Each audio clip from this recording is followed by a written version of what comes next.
I set myself a mission to make a chain lightning build, and this is what I've come up with. There you go. Boom.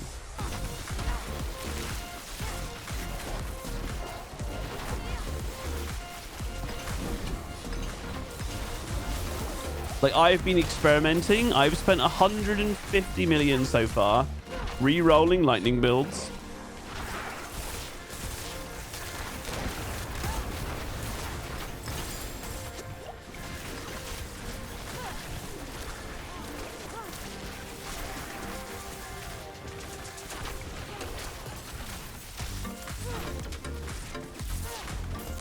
So let's go over the build. I'm also not going to pretend that this is like an S tier build.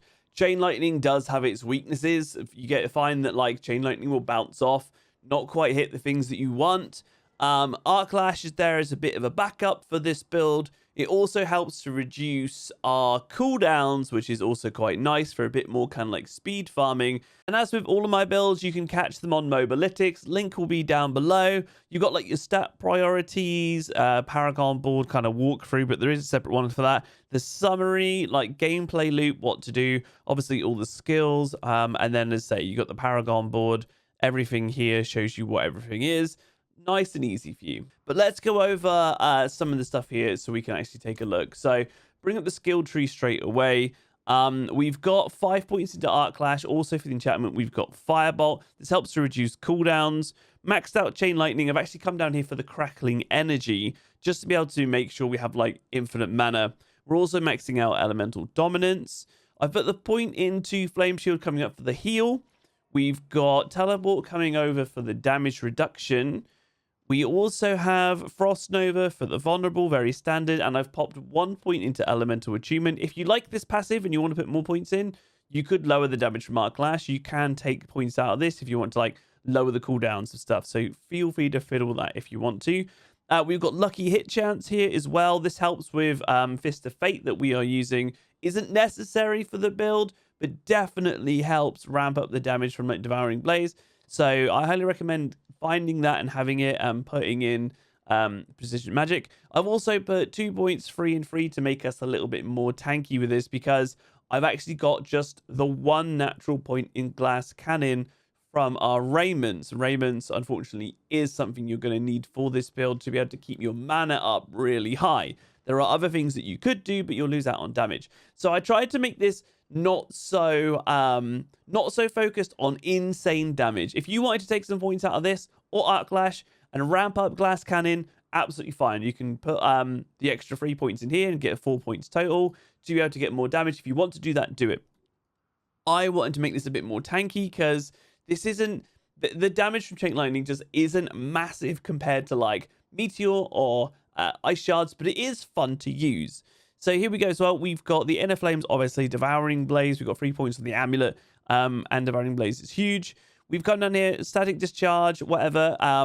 But here I've got the Crackling Energy grants 8 mana. So you could put this up to 12 if you really wanted to try and get more mana, more lucky hit on items, things like that. And you could put more points into Static Discharge. I feel like this works really well for the setup I have, but it could change it. Here's something that's a bit more interesting and becoming a bit more meta is I have 3 points in Hoarfrost. You do increased damage to chilled enemies and 18% like multiplier to frozen enemies. Hoarfrost is actually very strong. So we're using that with our Frost Nova. So it actually does ramp up your damage a lot once you've got your combo going. We've got a point in Unstable Current, 1 point into Prime. I didn't bother putting it in here because Crackling Energy just doesn't do enough damage. And I tried my hardest to make Crackling Energy do loads of damage. I even leveled the glyph up to level 15. But loads of points into things for Crackling Energy. It's just not amazing at like Nightmare Dungeon 50 and above. Like, it's just not good. I think if you were to like speed farm maybe like Nightmare Dungeon 20s or something, could be quite nice. But anyway, we've got another point here and 3 points for the damage reduction. And I also put a point here into Veer's Mastery to get the increased damage and the damage reduction here. You could, if you wanted to get lower cooldowns, you could put it into here, but it's only for your shock skills, remember. So that's the build there. If we come over to here, I've got basic skills grant, a 20% damage reduction because we do have Arclash. So what we do with Arclash is when we teleport in, and we have raiment. When we teleport in, we stun enemies, and then arclash actually has one of the passives here. It reduces your cooldowns of your skills when hitting stunned enemies. That helps to bring everything down to help speed up the build. So on there as well, we're going to be teleporting in, we're going to be using arclash, and then we're going to fire chain lightning. The basic skills grant 20% damage reduction, makes us even more tanky. Cooldown reduction, total armor, max life, lucky hit chance with barrier are all very good rolls. You could even get like extra mana just on here instead of always just like max life or something. So feel free to find or get something like that. Raiment, we have obviously pulling enemies in when you teleport. This is a multi-teleport build. It also helps give you infinite mana, groups up enemies. It's very strong, does make you squishy, but adds damage. Fist of Fate, the main thing we're using this for is the chance to immobilize. So this has come back again from my other builds. I just find it too good to not have. Otherwise, you have to find other ways of making things immobilize them. So you either have to use the aspect where you use Flame Shield. You jump in, use Flame Shield, which obviously puts it on cooldown. You can't use it defensively, but that makes enemies immobilized, and then you can do big damage. I just prefer to use the lucky hit chance from Fist of Fate. Coming down, we have Disobedience on here for extra armor, extra tankiness, and then damage reduction across the board. On boots, I've got max evade charges, which is super important for this build. You have to have a pair of boots that have that. Intelligence, ranks to teleport, frost nova, and move speeds. Very strong pair of boots. And then we have, lucky at crowd control, can spread. So we've got shared misery. This also pairs up really well with the immobilized. You can also spread days, plus like the freeze and things we have from frost nova. It's very strong. I actually really like shared misery. I highly recommend that. We're using a two-hander for this to boost the damage up because we've gone tankier. So to get some damage, we've gone with this, and we've got a max rank here of control.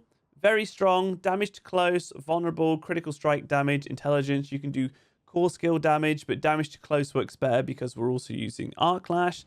So recommend that there.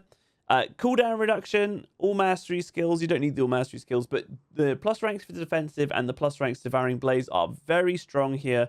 So I recommend that. So try and get those free at least. And then I've got the core and mastery skills cast above 100 mana, increased critical strike chance. I really like that for that kind of like every time you teleport and you pull some enemies in, you basically full mana. Your next chain lightning is normally guaranteed to be a critical hit. This compared with critical chance that we have on, for example, like rings here.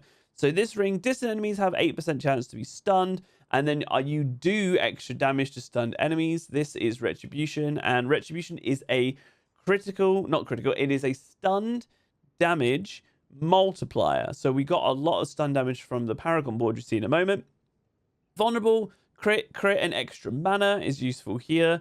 And then we've got damage to stun, vulnerable, crit, and crit again like damage to close. Another really nice one for this build actually, which I don't have, is lightning critical strike damage. Probably going to be better than the damage to stun enemies, and also better than the max mana. So if you can find that on two things, that will boost your damage a lot.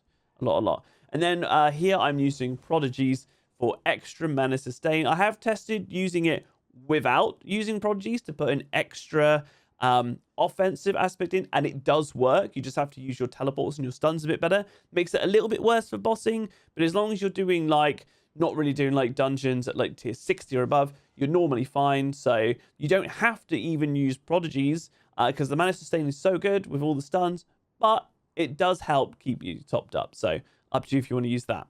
Otherwise, you could put on something like Conceited, which is extra damage where you have a barrier, or even extra damage to vulnerable when you have a barrier. Those two both work as well. Enchantments, we've got the teleport enchantment and firebolt for the damage to burning.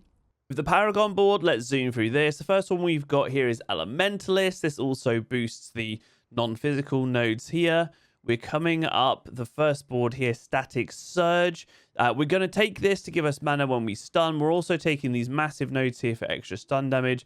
And then we're going to put Control for even more crowd control damage in there. The next thing you should do is come over to the right here, get the Frigid Fate board. Here we're going to pick up like damage to vulnerable and like vulnerable damage reduction. We're also going to be putting in Tactician here, which also boosts the vulnerable damage here. and pick up the lucky hit nodes. Above here, we have the Burning Instinct board. Here we're going to put in Destruction and pick up some of the rare nodes around. Above our Static Surge board, we've got Ceaseless Conduit. This is a great dex board. So in here, we're going to put in Exploit to get huge vulnerable damage there. And the last one below our Frigid Fate board, we are going to take Enchantment Master. And here, we're going to take Flame Feeder and also pick up like the non-physical damage nodes there.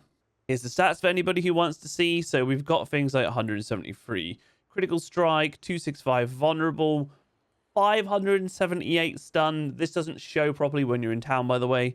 We've got damage like to non-physical coming down. We've got like some damage reduction from elite, damage from vulnerable, and then like lucky hit chance, cooldown reduction 20%, lucky hit chance 25, lucky hit chance with barrier 9. So not massive, but still pretty decent. And then like lucky hit immobilize and things from Mr. Fate. So the main kind of premise of this build is we have all our teleports to be able to get around and like stun enemies. We've also got arclash. When we stun them, we want to hit an arclash to be able to lower our cooldowns. So if I find a group of enemies over here, there's even a treasure goblin here. So we're going to teleport in, we're going to Frost Nova, we're going to use arclash. There we go, we can use arclash again. Every time we stun, you get in the habit of just like firing off an arclash. Every time you teleport in, try and fire one off. Occasionally, you kind of get stuck in the mob's raiment. Sometimes pulls enemies on top of you, makes that a little awkward. At that point, you can kind of teleport, maybe teleport again, like close by, and then do it to kind of get out of that getting stuck. But as you can see in this Helltide, we demolished that pack. Absolutely demolished. So let's find another pack. There we go. I mean, Arclash sometimes just does enough damage by itself, and then you can just fire off Chain Lightnings. And it just feels really nice. And obviously, you got that cooldown lowering because we keep using Arclash. And then another good thing with the teleport is it actually has really high lucky hit chance. So we're getting that immobilized actually quite often from our lucky hit. So that's increased health. So let's find this elite here. There we go. Even just with like Arclash, that worked quite nicely. So it's like a hybrid build that's Arclash, Chain Lightning, lowering cooldowns with some good burst damage. Things like Helltides are easy peasy. You can easily farm up hundreds of cinders in like a Helltide. When it comes to Nightmare Dungeons, the highest that I've managed to do with this was like 63, I think it was. I think it was 63. I couldn't find the footage for it though. But yeah, it's about 63. But this is the kind of build that you can easily do like 50s and like 55s. If you want to be pushing higher tier Nightmare Dungeons, you definitely want to go for either the Meteor build on the channel or Ice Shards. But yeah, for this, actually works quite nicely. Kind of fun having all the teleports and things. And yeah, loads of mana, good damage, and actually a good bit of tankiness.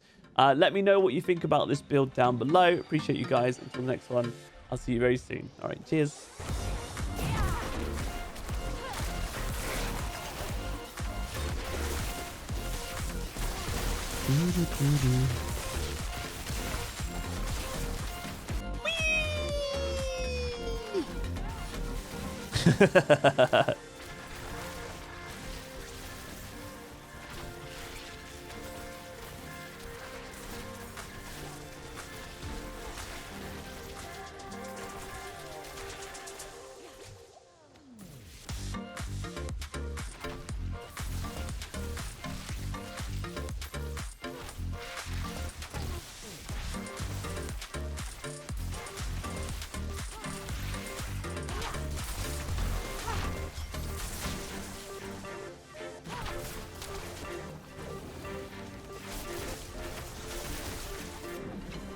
So, about now, there we go. There you go. Boom.